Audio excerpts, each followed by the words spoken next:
Hello students, कैसे हैं आप लोग? होप कि आप अच्छे होंगे। तो जैसा कि आप जानते हैं कि मैं गेट डबल ई का सीरीज चला रहा हूं, जहां पे गेट के क्वेश्चंस मैं करवा रहा हूं। अब तक टोटल 50 क्वेश्चन मैंने करवा दिए हैं।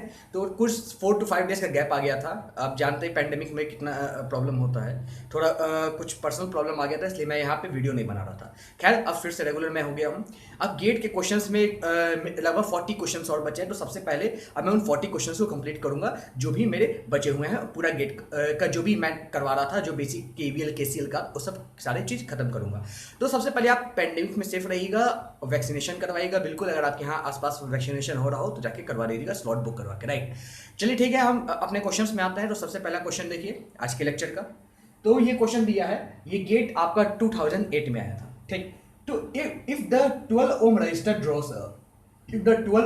draws a current of 1 ampere as shown in figure, value of the resistance R मालूम करना है। तो सिंपल सी बात है, आप यहाँ पे नोडल लगा सकते हैं। ध्यान से देखिए, if the 12 ohm resistance ये 12 ohm resistance 1 ampere current draw करता है, तो इस R की वैल्यू क्या होगी? सिंपल सी बात है, हम यहाँ पे नोडल लगा लेंगे। एक नोड मानिए नोड ए, ठीक है। तो नोड ए पे, एट नोड ए, सबसे आसान तरीका है निकालने का एट नोड ए। ये क्या आएगा? ये 2 एम्पियर है, ठीक है, ये 2 एम्पियर है। यहाँ पे ये 1 एम्पियर इधर जा रहा है और ये बचा क्या? आप देखिए, जब भी हमने पहले ही कहा था कि जब भी हम पॉजिटिव टर्मिनल के बैटरी का देखेंगे तो हमेशा एरो कहाँ बनाएंगे? हमेशा पॉजिटिव टर्मिनल के क्रॉस एरो बनाएंगे। तो ऑब्वियस सी बात है, ये इनकमिंग, ये आउटगोइंग, इस तरीके से हम लिखेंगे 2 प्लस। अब ये इनकमिंग है तो 6 माइनस, यहाँ पे जो पोटेंशियल है उसको मान लेते VA, तो प्लस 6 माइनस VA, क्योंकि करंट यहां से हायर पोटेंशियल से लोअर पोटेंशियल बहता है। VA upon R is equal to 1, यही है। 1 इज इक्वल टू 1। 2 ये इनकमिंग है, ये इनकमिंग है, इज इक्वल टू आउटगोइंग। तो यहां से क्या आ जाएगा? 6 minus VA upon R is equal to क्या आएगा? -1, यानी 6 minus VA is equal to -R। आप कहेंगे सर यहाँ पे तो 2 अननोन है। राइट, हाँ बिल्कुल 2 अननोन है। चलिए ठीक है, थोड़ा सा हम इक्वेशन के बारे में सोच रहे हैं, तो थोड़ा सा दिमाग लगाते हैं। क्या ये देखिए, 1 एम्पियर करंट है, ये 12 ओम है, तो यहाँ तो 0 है, यहाँ पे पोटेंशियल V है, तो VA की वैल्यू क्या 12 इंटू 1 नहीं आ जाएगी? 12 नहीं आ जाएगा, 12 वोल्ट नहीं आ जाएगा। हमें ये VA निकालना है। VA कैसे? दिमाग लगा निकालिए, क्योंकि R को हमको निकालना है। अब R कैसे निकलेगा? जब यहाँ पे VA मालूम होगा। अब VA यहाँ पे आप देख रहे हैं, VA माइनस 0, हायर पोटेंशियल से lower potential, VA minus 0 upon 12 is equal to 1, यानी VA की वैल्यू 12 वोल्ट यहाँ पे आ गई। अगर हम VA यहाँ पे 12 वोल्ट रख देते हैं तो 6 minus 12 equal to minus R। यहाँ से R की वैल्यू क्या आ जाएगी? 12 माइनस 6, यानी 6 ओम। यही आंसर है, R इक्वल टू 6 ओम, यही आंसर है। ठीक है, और इसी तरीके से हमको निकालना है। अब आप कहोगे सर कैसे निकला? तो ऑब्वियस सी बात है, एक तो हमने इक्वेशन बना दिया, ठीक है, R is equal to VA minus 6। अब VA की वैल्यू हमने यहाँ से निकाल ली 12 वोल्ट, तो 12 माइनस 6 6 ओम आ जाएगा। तो इस तरीके से हम इसको कैलकुलेट अच्छे तरीके से कर सकते हैं। ठीक है, चलिए नेक्स्ट क्वेश्चन करते हैं। सो स्टूडेंट, ये वाला क्वेश्चन देखिएगा, RMS value of the current IT in the circuit shown below. ये सर्किट दिया हुआ है हमें। ये अब देखिए, यहाँ ध्यान से देखिए, ये IT यहाँ पे हमको मालूम करना है। RMS वैल्यू IT जो भी आएगा उसका हमें RMS वैल्यू मालूम करना है। और ध्यान से देखिए क्या क्या दिया है। कैपेसिटर दिया है, इंडक्टर दिया है, रेजिस्टेंस दिया है, और ये वोल्टेज का वैल्यू दिया है 1.0 sin t वोल्ट। ठीक है, चलिए ठीक है। सबसे पहले हम IT निकालने के लिए हम क्या कर सकते हैं? IT एक ही चीज से निकल सकता है, वह मेरा V/Z। V मालूम है हमको इतना, और Z हमको निकालना है। Z कैसे निकलेगा? ध्यान से देखिए, V यहाँ पे क्या दिया हुआ है? 1.0 sin t, यानी जैसे हम जानते हैं A sin ओमेगा t होता है। कोई भी चीज का साइनसोइडल अगर सिग्नल लिखते हैं तो साइनसोइडल सिग्नल लिखते हैं तो इस तरीके का होता है। यहाँ पे आपको ओमेगा 1 दिख रहा है, यहाँ आपको ओमेगा इज इक्वल टू 1 दिख रहा है। अगर ओमेगा इज इक्वल टू 1 है तो याद रखिए, ये कैपेसिटर, ये मेरी कैपेसिटर की वैल्यू दी है 1 फराड, लेकिन XC अगर हम लिखने जाएं तो -j इंटू XC आ जाता है, यानी -j इंटू, हम क्या लिख सकते हैं XC को? -j इंटू 1/ωc लिख सकते हैं। तो -j इंटू 1/1 इंटू C कितना है? 1 फराड। तो -j XC आ जाएगा। सिंपली अगर XL की हम बात करें, वो आ जाएगा jωL, यानी j इंटू 1 इंटू L की वैल्यू कितनी दी है? 1 हेनरी। तो यह J1 आ जाएगा, यानी XC की वैल्यू आ जाएगी आपकी -j, XL की वैल्यू J। अब जब इंडक्टर और कैपेसिटर, इंडक्टर का वैल्यू मालूम है J1, कैपेसिटर का वैल्यू मालूम है -J1, तो ऑब्वियस सी बात है ना। तो जब हम इसको सीरीज मैच करेंगे तो XC प्लस XL, यानी -J1 प्लस J1, ये क्या हो जाएगा? 0। सिंपल सी बात है, क्या हो जाएगा 0, क्योंकि सीरीज में देखिए -j1 है, ये +j1 है। अगर हम लिख के बात करें -j1 +j1, जब दोनों सीरीज में होंगे तो एक दूसरे को कैंसिल कर देंगे। अब जब ये कैंसिल है तो इसको हम हटा देते हैं, इसका कोई आवश्यकता नहीं है। अब आवश्यकता किसकी है? सिर्फ इसकी। करंट यहां से IT इसमें भी जाएगा, 1 ओम है, 1 ओम है, तो यहां से अगर हम इसको थोड़ा मिटा दे, इसको थोड़ा रफ कर देते हैं, ठीक है, इसको थोड़ा रफ कर देते हैं, और इसको रफ करने के बाद इतना समझ गए होंगे आप, इसलिए हम इसको रफ कर दे रहे हैं, ठीक है। अब यहां से देखिए करंट पूरा का पूरा IT यहां पे जा रहा है। अब अगर IT यहां पे जा रहा है तो हम क्या लिख सकते हैं? IT क्या लिख सकते हैं? 1.0 sin t अपॉन 1+1 सीरीज में है, 1+1 रेजिस्टेंस सीरीज में है, ऐड हो जाएगा, क्या आ जाएगा? 1/2 sin t IT की वैल्यू, ठीक है। ये आपका क्या है? ये आपका करंट की वैल्यू है, ठीक है। और ये आपका क्या है? ये I मैक्सिमम है, IT ये मैक्सिमम है। जब IT मैक्सिमम है मतलब कि ये करंट की मैक्सिमम वैल्यू है। लेकिन हमको मालूम क्या करना है? हमको तो RMS वैल्यू मालूम करना है। RMS वैल्यू क्या होता है? RMS वैल्यू हम जानते हैं क्या होता है? IRMS is equal to IM upon √2, यही होता है। तो जो IM है इसको अपॉन √2 कर दीजिए, 1/2 अपॉन √2, या इसको हम क्या लिख सकते हैं? 1/2 √2, ये हम लिख सकते हैं, ये हम लिख सकते हैं, कोई दिक्कत की बात नहीं है, ठीक है। या इसको आप चाहे तो रैशनलाइज कर लें, 1/2 √2 इंटू √2, तो ये आपका क्या आ जाएगा? √2 अपॉन 2 इंटू 2, यानी √2 अपॉन 4, या √2 अपॉन 4 लिखिए, 1/2 √2 लिखिए, दोनों में से एक आंसर हो सकता है, ऑप्शन एग्जाम में दे दे। तो इस तरीके से हम सॉल्व कर सकते हैं। ये मेरा RMS वैल्यू है, ये मेरा RMS वैल्यू है, ठीक है। तो थोड़ा सा ध्यान रखिए किस तरीके से हम इसको सॉल्व करते हैं। अब 1/2 √2 की वैल्यू क्या आएगी? जरा मेरे को बताइए, कैलकुलेट करके बताइए, मैं कैलकुलेटर से कैलकुलेट करता हूं, ठीक है। तो 1/2 √2 की वैल्यू क्या आएगी? 1/2 √2 की वैल्यू क्या आएगी आपकी? 0.3535।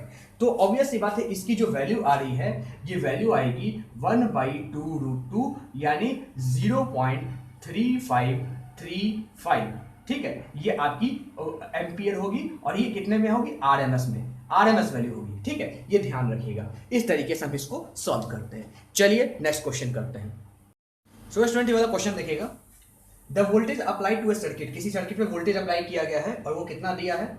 100 √2 cos 100 pi t, and circuit draws a current of 10 √2 sin 100 pi t plus pi/4 ampere, taking the voltage at reference phasor representation of current in ampere. तो सबसे पहले वोल्टेज लिख देते हैं, कितना दिया है? दिया है 100 √2 cos 100 pi t, करंट कितना दिया है? 10 √2 sin 100 pi t plus pi/4, ठीक है, कोई दिक्कत नहीं है, इतना दिया है। चलिए अब हमको मालूम करना है कि यहां पे वोल्टेज को कहा है कि आप रेफरेंस फेजर लीजिए, ठीक है, ले लेते हैं। Phasor representation of current in ampere. अच्छा, फेजर रिप्रेजेंटेशन क्या होता है? याद रखिएगा, फेजर रिप्रेजेंटेशन अगर आपको नहीं मालूम हो तो ध्यान से देखिएगा, फेजर रिप्रेजेंटेशन क्या होता है। फेजर रिप्रेजेंटेशन में कुछ नहीं करना होता। जैसे लेट अस सपोज कि करंट का अगर हम फेजर रिप्रेजेंटेशन करते हैं, तो करंट का हम RMS वैल्यू लेंगे, और एंगल में फाई, जिस एंगल से लैग या लीड करेगा, ठीक है। याद रखिएगा यहां पे RMS वैल्यू होगा, और जिस एंगल से लैग या लीड करेगा वो वैल्यू होगी, provided that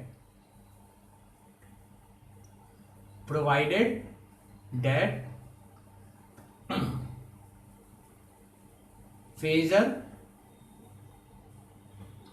representation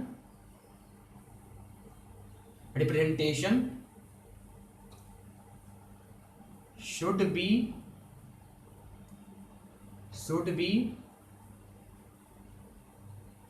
equal to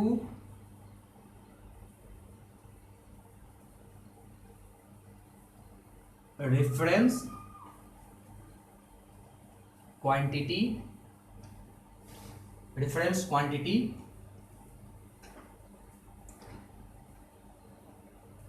sinusoidal representation. आप कहोगे सर तो साइन कॉस से दोनों को साइनसोइडल कहते हैं। मेरा मतलब यह है कि अगर रिफरेंस मेरा साइन में है, रेफरेंस मेरा साइन में है, तो मेरा जो फेजर रिप्रेजेंटेशन अगर जिसका कर रहे हैं वो भी साइन में होना चाहिए। सिमिलरली रेफरेंस अगर मेरा कॉस में है तो जिसका हम फेजर रिप्रेजेंटेशन कर रहे हैं वो भी कॉस में होना चाहिए, तभी हम फेजर रिप्रेजेंटेशन को हम कर सकते हैं। क्योंकि अगर रेफरेंस अलग है, फेजर रिप्रेजेंटेशन कर रहे हैं उसका चीज अलग है, तो हम एक ही प्लेन में क्या नहीं कर पाएंगे, एंगल को रिप्रेजेंट नहीं कर पाएंगे। क्योंकि हम जानते हैं हम इस तरह की चीजों को एक प्लेन में करते हैं, एंगल रिप्रेजेंटेशन करते हैं। तो वो सारी चीजें अगर लेट अस सपोज कि वोल्टेज यहां लाई करेगा तो वोल्टेज से करंट अगर हमें देखना है, वोल्टेज से current plus pi by 4 lead करेगा कि कितना लीड करेगा, तो इसके लिए इस साइन को भी डिफरेंस वोल्टेज अगर इसको माने तो इसके फॉर्म में होना पड़ेगा, यानी साइन को कॉस के फॉर्म में होना पड़ेगा। अब साइन कॉस के फॉर्म में कैसे हो सकता है, या तो प्लस पाई बाई 2 करे या माइनस पाई बाई 2 करे, लेकिन हमारा मन है हम कुछ भी कर सकते हैं, और जो भी हमारा आंसर आएगा वो मैच करना ही चाहिए ऑप्शन से। अगर ऑप्शन से मैच नहीं करता है तो हम minus pi by 2 plus pi by 2 को हम करके आराम से हम अपना ऑप्शन मैच करा सकते हैं। होगा दोनों से मैं करके बताता हूं आपको। चलिए इसको थोड़ा रफ करते हैं क्योंकि यहाँ पे थोड़ा प्लेस कम पड़ जा रहा है। इतना समझ गए होंगे आप कि अगर मेरा डिफरेंस कॉस में है तो हमको करंट को कॉस में बदलना पड़ेगा, अगर मेरा डिफरेंस साइन में है तो हमको करंट को भी साइन में बदलना पड़ेगा। ठीक है, चलिए इसको थोड़ा सा हटाते हैं, पूरा नोट डाउन कर लीजिएगा आप लोग। चलिए अब सबसे पहले देखिए यहाँ पे क्या रेफरेंस क्या है आपका, कॉस में है, तो इसको हम कॉस में बदलेंगे। अब इसको हम कॉस में बदलने के लिए क्या लिख सकते हैं, tan √2, थोड़ा सा नीचे लिख लेते हैं, tan √2 sine 100 pi T plus pi by 4 plus minus pi by 2, या प्लस पाई बाई 2 कीजिए माइनस पाई बाई 2 करेंगे। आप कहेंगे सर प्लस पाई बाई 2 क्यों करेंगे, माइनस पाई बाई 2 क्यों करेंगे, क्योंकि हम जानते हैं, हमने बचपन में पढ़ रखा है कि यहां पे ऐड शुगर टू कॉफी। आप कहेंगे सर ये क्या है भैया, ये हाँ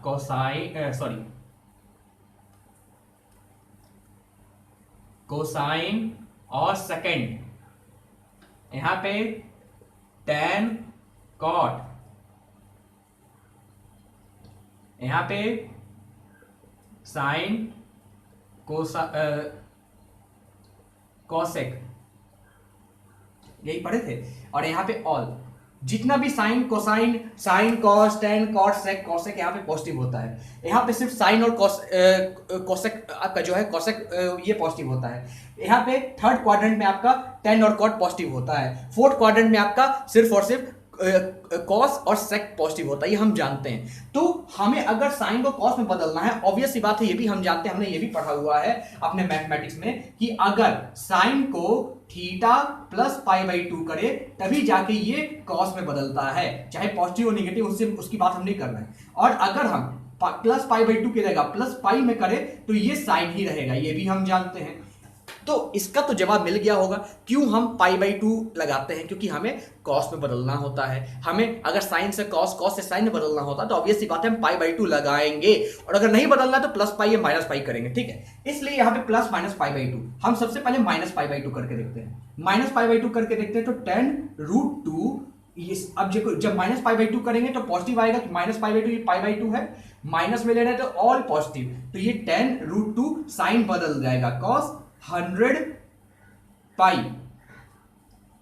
ठीक है, 100 पाई टी। अब ध्यान से देखिए, जब ये 100 पाई टी हमने क्या किया, माइनस पाई बाई 2 कर दिया।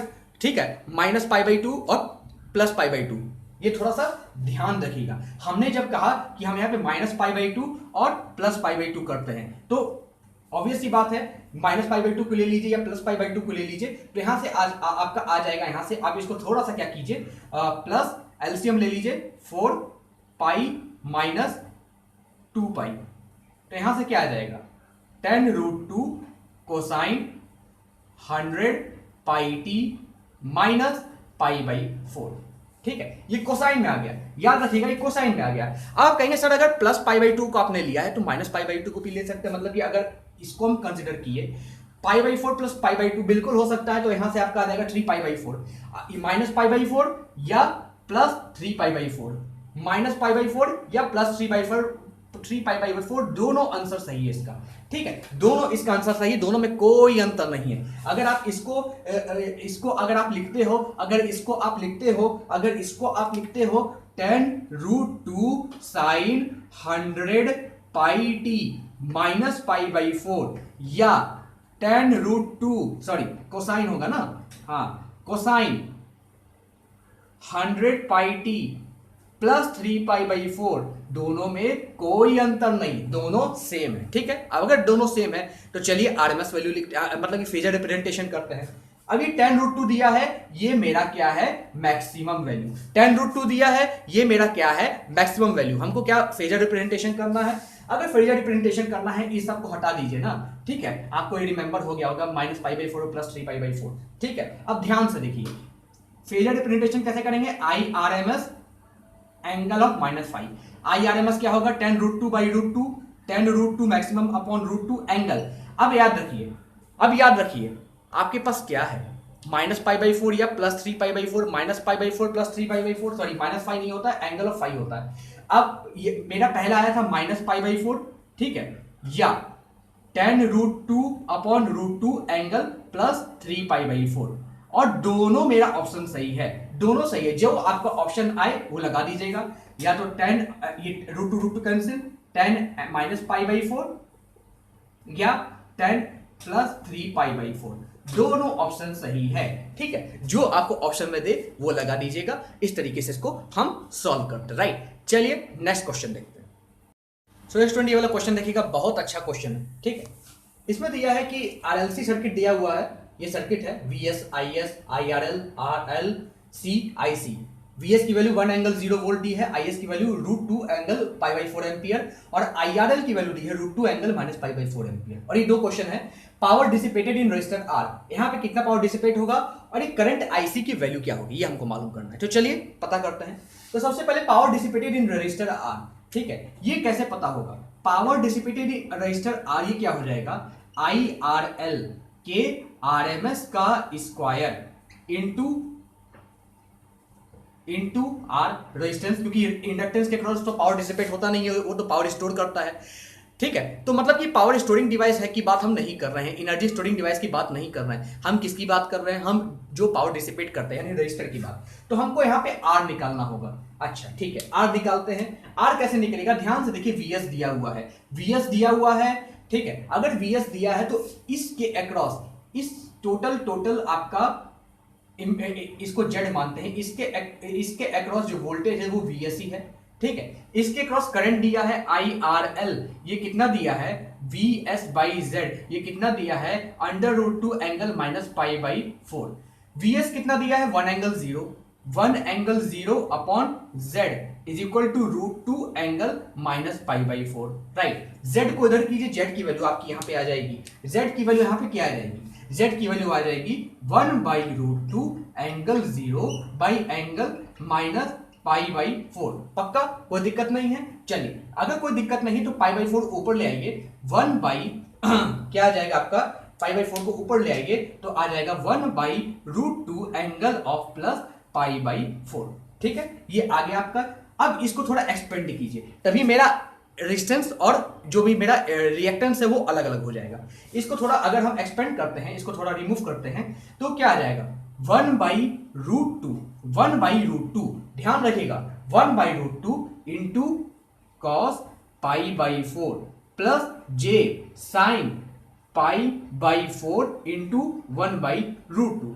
पक्का, कोई दिक्कत नहीं है। यही होता है कि नहीं, बताइए, यही होता है ना। अगर यही होता है तो सिंपल सी बात है ना, और अच्छे से सॉल्व कर दीजिए ना, इसको एक्सपेंड कर दीजिए ना। मतलब कि हम क्या कह रहे थे कि आप इसको cos π/4 को तोड़िए, ब्रेक कीजिए, तो cos π/4 क्या आएगा, 1/√2 इंटू 1/√2 यानी आ जाएगा आपका 1/2 प्लस j 1/2 आ गया, यानी 1 प्लस j/2, ये z है आपका, ठीक है। 1 प्लस z की वैल्यू क्या है, 1 प्लस j/2, ठीक है। अगर z है इतना तो मेरा यहाँ पे रेजिस्टेंस की वैल्यू कितनी हो गई, रेजिस्टेंस की वैल्यू यहाँ पे 1/2 हो गई। जब रेजिस्टेंस की वैल्यू हो गई इतनी तो हम IRMS का स्क्वायर, IRMS कितना है, ध्यान से देखिए, ये आरएमएस की वैल्यू √2 दी है। आरएमएस की वैल्यू कितनी दी है? √2। जब भी हमने पहले बताया था कि जब भी फेजर में इस तरीके से लिखा जाता है तो ये आरएमएस में होता है और ये एंगल में होता है। अगर ऐसा है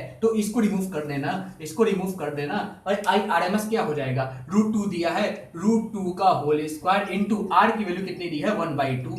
ठीक है, और यहां से क्या आ जाएगा? √2 का स्क्वायर क्या आ जाएगा?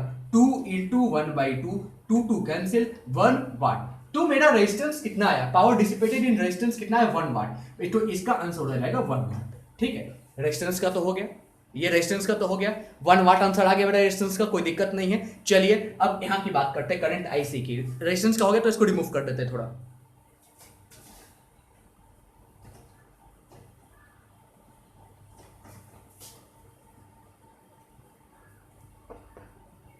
ठीक है, अब करंट आईसी की बात करते हैं। अच्छा, करंट आईसी कैसे निकलेगा? यहां तो हमको सीबी मालूम नहीं है। अच्छा, सी मालूम नहीं है, चलिए ठीक है। अच्छा, एक चीज तो मालूम है ना, आई एस। यहां से एक चीज हम क्या कह सकते हैं? I S is equal to I R L plus I C, ये लिख सकते हैं। अब चूंकि एसी है, अगर एसी है तो ऑब्वियस सी बात है ना, एसी है तो ऑब्वियसली ये फेजर में होगा। ये क्या होगा? फेजर में होगा। और जब फेजर में होगा तो ऑब्वियस सी बात है आईसी की वैल्यू ऐसे नहीं निकलेगी, आईसी की वैल्यू निकलेगी आई एस का स्क्वायर माइनस आई आर एल का स्क्वायर। ठीक है, यही आएगा। ये भी आरएमएस में, याद रखिएगा सारी चीजें आरएमएस में है, क्योंकि ये भी मेरी आरएमएस में दी हुई है, ये भी आरएमएस में दी हुई है, तो हम आरएमएस में ही निकाल रहे हैं, मैक्सिमम में नहीं निकाल रहे हैं। ठीक है, अच्छा ये आरएमएस में है तो आईएस का आरएमएस दिया है, आईआरएल का आरएमएस दिया है, तो आईसी का आरएमएस नहीं आ जाएगा। आईसी का आरएमएस क्या आ जाएगा? आईसी का आरएमएस क्या आ जाएगा? आईसी का आरएमएस आ जाएगा आईएस का स्क्वायर, आईएस आरएमएस का स्क्वायर यानी √2 का आरएमएस का स्क्वायर, क्योंकि ये ऑब्वियस सी बात है आरएमएस में ही दिया जाता है, माइनस √2 का स्क्वायर। आप कहेंगे सर ये तो 0 आ गया। ले, करंट तो 0 आ गया, ऐसा कैसे हो गया? आईएस तो भाई √2 था, एंगल π/4, ये √2 एंगल -π/4, और अगर हम आईसी को देखें तो ये तो 0 एम्पियर आ गया आईसी। कहेंगे सर कुछ गड़बड़ है क्या? अरे नहीं यार, कुछ गड़बड़ नहीं है। आईसी 0 आ गया तो अच्छी बात है, 0 है, यहाँ पे कोई करंट नहीं जा रहा है, सिंपल सी बात है ना। आईसी 0 है तो कोई करंट नहीं जा रहा है, यहाँ पे 0 एम्पियर आपका आ गया। ये तो आपको प्रूफ करता है कि ये 0 एम्पियर आ गया। प्रूफ करता है कि नहीं? ध्यान से देखिए, प्रूफ करता है कि नहीं? और अगर आपने ये प्रूफ करके ऐसा किया तो भाई ये गलत है, ये 0 एम्पियर नहीं होगा। भाई ऑब्वियस सी बात है, आपने कहा है कि सर कि फेजर निकालते हैं इसी में, √2 कैंसिल, 0 एम्पियर कहां से हो जाएगा? अरे भैया आईएस और आईआरएल का फेस तो देखो, डिफरेंट है। आईएस आरएल का फेस तो देखो, अगर डिफरेंस भी मानते हैं तो आईएस आ जाता है आपका +π/4, आईआरएल आ जाता है -π/4। कैसे 0 हो जाएगा यार? कैसे हो जाएगा? अगर इसका हम स्क्वायर भी लेंगे, ये स्क्वायर माइनस ये स्क्वायर, कभी 0 नहीं होने वाला। कैसे हो जाएगा 0? है नहीं होगा 0। आप कहोगे सर आप एक बात तो कहते हो, क्योंकि अगर आप देखिए, अगर आपको 0 भी करना है तो डिसोसिएट कीजिए ना, इसको यहां पे कीजिए और यहां पे डिसोसिएट कीजिए, यहां पे कीजिए और यहां पे डिसोसिएट कीजिए। ध्यान से देखिए, ये आपका आ जाएगा आईएस, ठीक है, ये आपका आईआरएल है, ठीक है, √2 सेम है, चलिए ठीक है, √2 मानते हैं तो इसको √2 हम मान लेते हैं, √2 ये आ जाएगा साइन -π/4, ऊपर से आ जाएगा ये √2 साइन π/4। ये तो आपका चलिए √2 cos π/4 प्लस √2 cos π/4 आप करोगे तो जो भी आंसर आएगा वो आएगा, लेकिन ये और ये कभी कैंसिल नहीं होगा, क्योंकि -√2 sin/4 यानी -√2 × 1/√2, -1 और +1 कभी कैंसिल हो जाएगा क्या? कभी नहीं हो, सेम वैल्यू रहता तो कैंसिल भी हो जाता।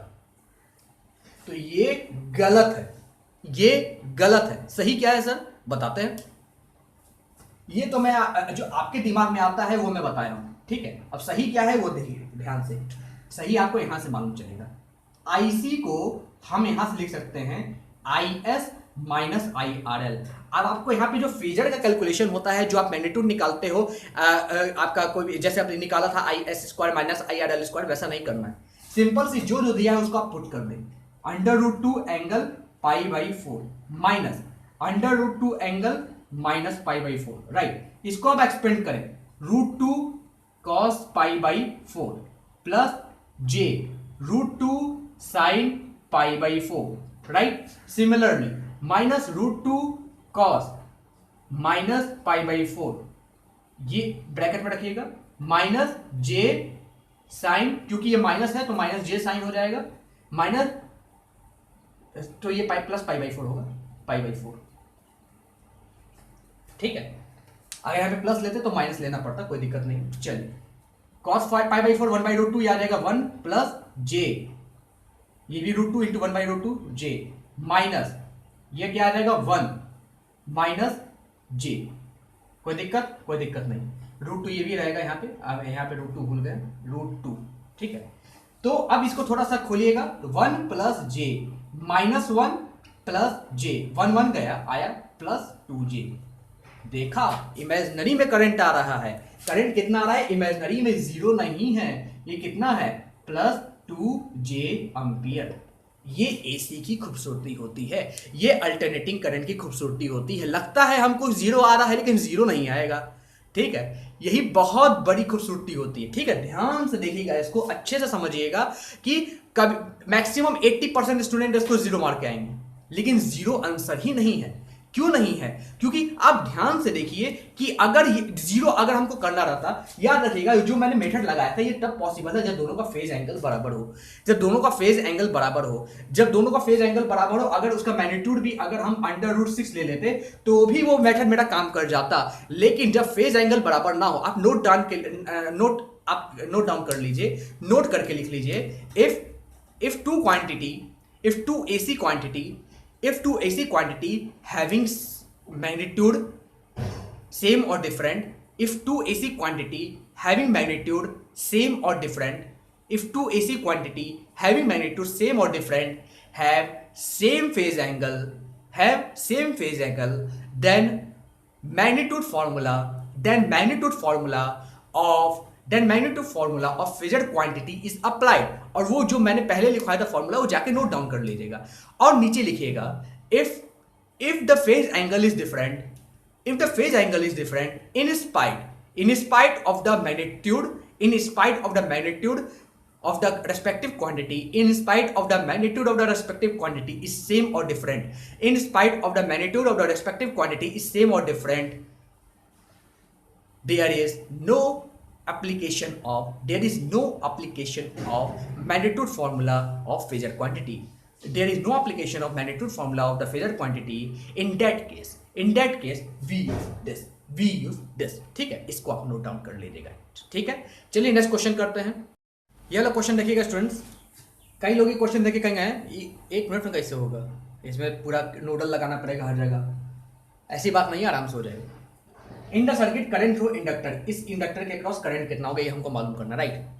अब कहोगे कैसे होगा सर, समझ में नहीं आ रहा है, चलिए मैं बताता हूँ कैसे होगा। लगता है इसका भूल गए, ये 1 ओम होगा, ठीक है। अब देखिए कैसे होगा, ये 1 एम्पियर ऊपर जा रहा है, यहाँ I2 आ रहा है। अच्छा, इसका हम मानते हैं, लेट अस सपोज हम मानते हैं, ये ऑब्वियस ही बात है, कहीं भी ये आ जा सकता है। लेट अस सपोज हम मानते हैं यहाँ पे I1, ठीक है। तो I1 ये incoming plus 1 is equal to I2। तो I1 की वैल्यू हम क्या लिख सकते हैं, I2 माइनस 1 लिख सकते हैं। I1 की वैल्यू यहां से I1 की वैल्यू I2 माइनस 1 लिख सकते हैं, तो ये आ जाएगा I1 की वैल्यू I2 माइनस 1। अगर हम ये देखिए, इसको A मानते हैं, इसको B मानते हैं, इसको C मानते हैं और D मानते हैं। अगर हम ABCD लूप ले लें, ये लूप ले लें, अगर ये वाला लूप हम कंसीडर करते हैं, क्योंकि हम जानते हैं सुपर मैश एनालिसिस में यहाँ तो हम केवीएल लगा नहीं सकते, तो ये पूरे के पूरे लूप में अगर हम लगा ले, ये I2 फ्लो कर रहा है, ये I1 I2 माइनस 1 है, ठीक है। अगर ये ABCD लूप में अगर हम केवीएल लगाते हैं तो क्या आता है, ध्यान से देखिए। तो हम ऐसे घूमना चाहेंगे, ठीक है, ये पूरा का पूरा ऐसे घूमेंगे, ठीक है। ध्यान से देखिएगा क्या आता है, यहां से चलते हैं तो ये +1 वोल्ट है, +1 वोल्ट, तो सीधे हम लिखते हैं +1, और ये प्लस से माइनस है तो -1, ठीक है। डिफरेंट कलर से लिखते हैं थोड़ा, +1 -1, ये आपका इधर है -J1 इंटू I2 इधर है, हम इधर घूम रहे हैं, -I2 -1, I1 इधर है, हम इधर घूम रहे हैं, minus I one is equal to zero. ये जो है जीरो माइनस ये minus J one into minus I two, तो यहाँ से आ जाएगा प्लस जे आई टू, और ये आ जाएगा plus I one, minus one into minus I one plus I one equal to zero. अच्छा, ये आई वन को आई टू माइनस वन हम माने, J I two plus I two minus one equal to zero. यहां से आई to की value क्या आ जाएगी, वन उधर जाएगा, one by J plus one, ये आएगा क्या, one by J plus one. कोई दिक्कत है क्या जी, कोई दिक्कत है क्या, नहीं कोई दिक्कत नहीं है। One by J plus one हम इसको लिख सकते हैं, वन बाई वन प्लस जे इसको आराम से लिख सकते हैं। ध्यान से लिखिए, कोई दिक्कत हो तो बताइएगा।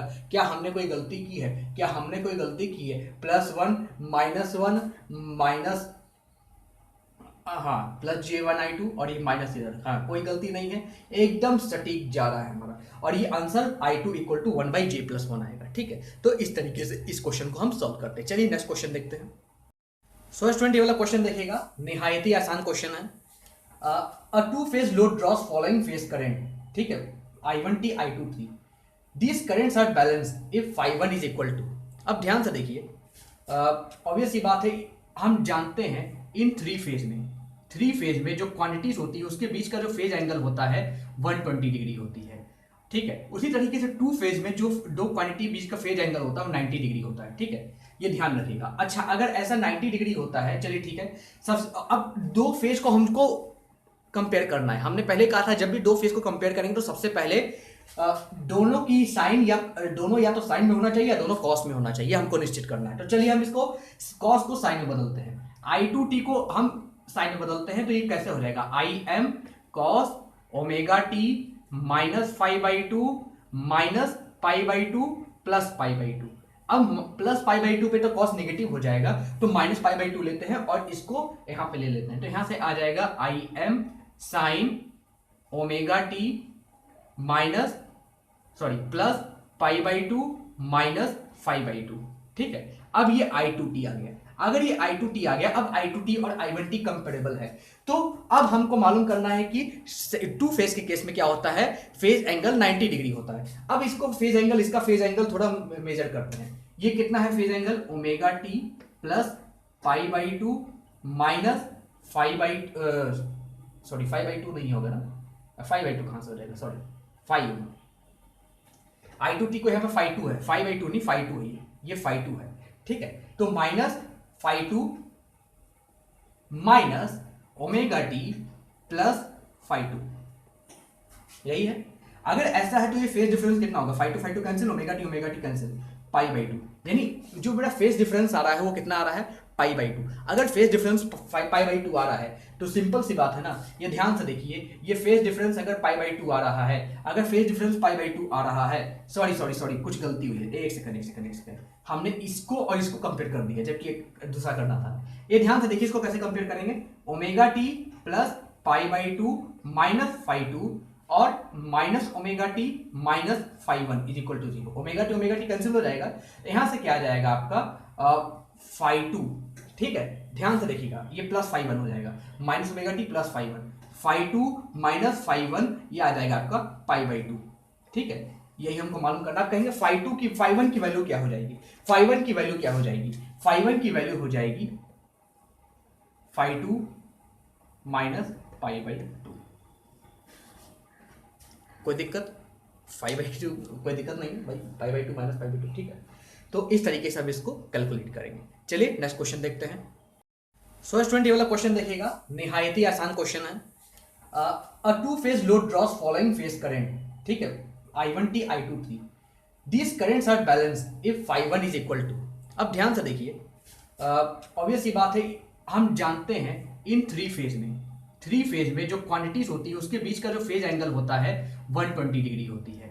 ठीक है, उसी तरीके से टू फेज में जो दो क्वांटिटी बीच का फेज एंगल होता है वो 90 डिग्री होता है। ठीक है, ये ध्यान रखिएगा। अच्छा, अगर ऐसा 90 डिग्री होता है, चलिए ठीक है, अब दो फेज को हमको कंपेयर करना है। हमने पहले कहा था जब भी दो फेज को कंपेयर करेंगे तो सबसे पहले दोनों की साइन या दोनों या तो साइन में होना चाहिए या दोनों कॉस में होना चाहिए, हमको निश्चित करना है। तो चलिए हम इसको कॉस को साइन में बदलते हैं, I2T को हम साइन में बदलते हैं, तो ये कैसे हो जाएगा, I am cos omega T minus five by two minus pi by two plus pi by to. अब प्लस पाई बाई टू पे तो कॉस नेगेटिव हो जाएगा, तो माइनस पाई बाई टू लेते हैं और इसको यहां पे ले लेते हैं, तो यहां से आ जाएगा I am sine omega T minus sorry plus pi by two minus five by two.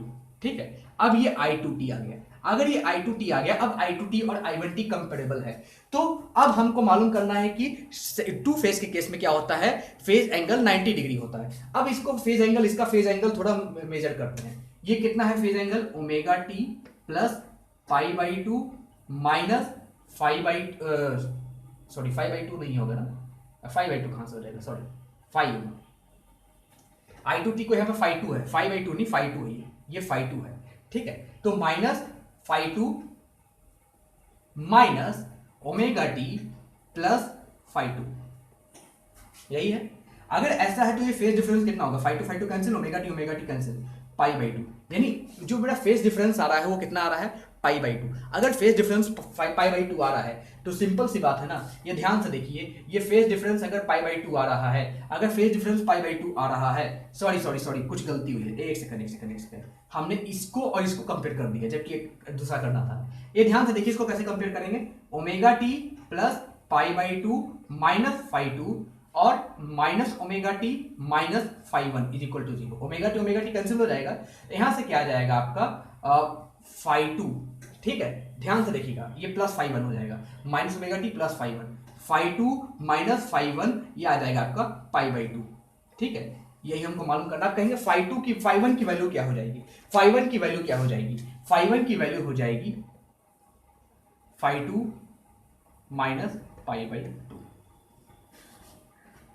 कोई दिक्कत, फाइव बाई टू कोई दिक्कत नहीं भाई, pi by two minus pi by two. ठीक है, तो इस तरीके से अब इसको कैलकुलेट करेंगे। चलिए नेक्स्ट क्वेश्चन देखते हैं।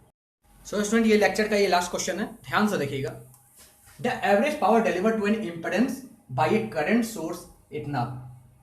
अब इसका पावर, ऑब्वियस सी बात है, पावर कैलकुलेट करने का दो मेथड मेरे पास है। सबसे पहला आई आर एम एस का स्क्वायर इंटू आर कर दें, तो सिंपल सी बात है, आई आर एम एस क्या हो जाएगा, ये मैक्सिमम वैल्यू होता है 5 बाई रूट टू का होल स्क्वायर इंटू आर कितना दिया है 4, तो यहां से आ जाएगा मेरा 25 अपॉन 2 इंटू 4, यानी यहां से 25 इंटू 2 यानी 50 वाट। एक ये तरीका है एवरेज पावर कैलकुलेट करने का। एक दूसरा तरीका मेरे पास, दूसरा तरीका क्या है, हम सबसे पहले यहां से क्या करेंगे, वोल्टेज मालूम करेंगे। उसके लिए सबसे पहले हम इसको तोड़ेंगे, कितना आएगा Z4 माइनस J3, ये आ जाएगा 5 एंगल ऑफ माइनस 10 इनवर्स 3/4। ठीक है, और याद रखिएगा जो माइनस 10 इनवर्स 3/4 का वैल्यू मालूम करना पड़ेगा। एक चीज मैं आपको बताता हूं, हमेशा याद रखिएगा, एक ट्राइंगल याद रखिएगा 3 4 5, ये जो 4 है ना, इसके साथ हमेशा याद रखिएगा जो आपका आएगा 36.86, ये वाला एंगल हमेशा याद रखिएगा 53.13। ठीक है, ये थोड़ा सा याद रखिएगा तो आपके लिए बेहतर होगा। ठीक है, अगर हमें 10 इनवर्स 3/4 चाहिए तो 10 क्या होता है, परपेंडिकुलर अपॉन बेस, 3/4 ये आएगा 36.86 यानी माइनस 36.86, ये जेड की वैल्यू आई। अब ऑब्वियस सी बात है, तो वोल्टेज की वैल्यू क्या आ जाएगी 5। याद रखिएगा जब भी हम इसको फेजर में रिप्रेजेंट करते हैं तो 5 by root two angle of क्या है 100 pi by T plus 100, angle of 100 by 5 angle of minus 36.86, इसको ऊपर ले जाइए, 5 कैंसिल हो जाएगा, ये आ जाएगा आपका 1 by under root two angle 100 minus 36.86 कितना आएगा, कैलकुलेट करें।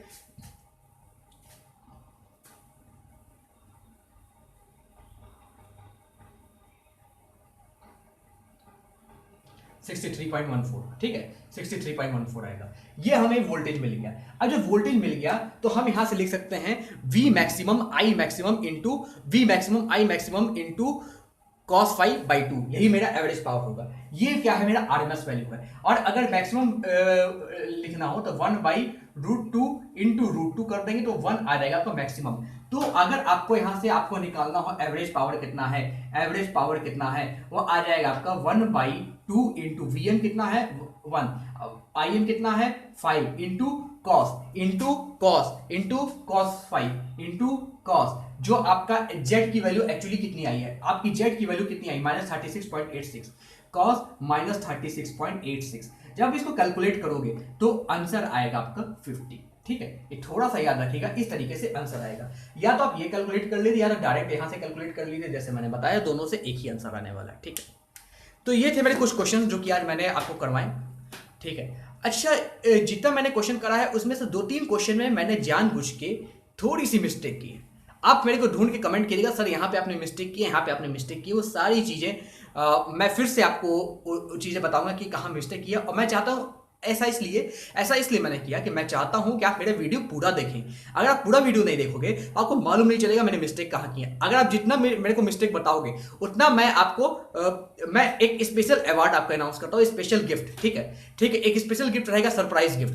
आप मेरे को सारे मिस्टेक ढूंढ के बताओ, एक सरप्राइज गिफ्ट आपके लिए मेरी तरफ से आपके एड्रेस पर कुछ ना कुछ मैं भिजवाऊंगा। ठीक है, आप कुछ ना कुछ मैं भिजवाऊंगा, बस आप मेरे को मिस्टेक बताइए मैंने मिस्टेक कहाँ किया है। जितने लोग हैं वो लिस्ट करें, कमेंट करें कितना, ऑब्वियस सी बात है कितना मिस्टेक मैंने किया है, कहाँ मिस्टेक किया है, ज्यादा नहीं 2-3 जगह किया है, क्या वो मिस्टेक है, वो सारी चीजें जो बताएगा विद इन 7 डेज का टाइम दे रहा हूं उनको मेरे तरफ से एक सरप्राइज गिफ्ट उनके एड्रेस पे। राइट, तो चलिए यहां तक तो इतना मैंने सब कुछ बता दिया। अब चलिए ये लेक्चर को यहीं एंड करते हैं। और अगर आप न्यू सब्सक्राइबर हैं तो सबसे पहले जाके मेरे चैनल को सब्सक्राइब कीजिए, उसके बगल में जो बेल आइकन है उसको प्रेस कीजिए, जिससे आपको मेरे चैनल के मेरे जो भी वीडियोस मैं डालता हूं उसके रेगुलर नोटिफिकेशंस मिलने लगेंगे। उसके अलावा अगर आप पुराने सब्सक्राइबर हैं या नए सब्सक्राइबर हैं तो जाके सबसे पहले मेरे वीडियोस को शेयर कीजिए, इस वीडियो को शेयर कीजिए जिससे और लोगों तक ये सारी वीडियो पहुंच सके और बहुत आसानी से मैं जो बताता हूं पढ़ाता हूं सारी चीजें आप तक अच्छे से बिना किसी हिंड्रेंस के पहुंच सके, without any kind of hindrance. All the details, all the concepts I taught you should be reached without any kind of third man। तो ये तो जो भी मैं पढ़ा रहा हूं आप तक बिल्कुल पहुंचने चाहिए और अच्छे तरीके से मैं पढ़ाता हूं, कोई दिक्कत नहीं है। राइट, तो जितना भी मैं कॉन्सेप्ट बताया हूं इतना बेसिक से कॉन्सेप्ट आई थिंक कि कोई नहीं बताता है। मैं एक एक चीज आपको सॉल्व करा रहा हूं, एक एक गेट का क्वेश्चन कोई नहीं कराता है सॉल्व, सब ऊपर नीचे करा देते हैं। गेट का क्वेश्चन कोई एक एक सॉल्व नहीं कराता, मैं करा रहा हूं। ठीक है, क्योंकि मैं चाहता हूं आपका एक एक कॉन्सेप्ट क्लियर हो। गेट का क्वेश्चन मैं करा रहा हूं, लगभग 60 क्वेश्चंस के लगभग अराउंड मेरे फिनिश्ड हो गए हैं। तो अब मेरे 30 क्वेश्चंस और बचे हैं, तो जल्दी ही मैं 2 से 3 डेज में इसको फिनिश कर लूंगा।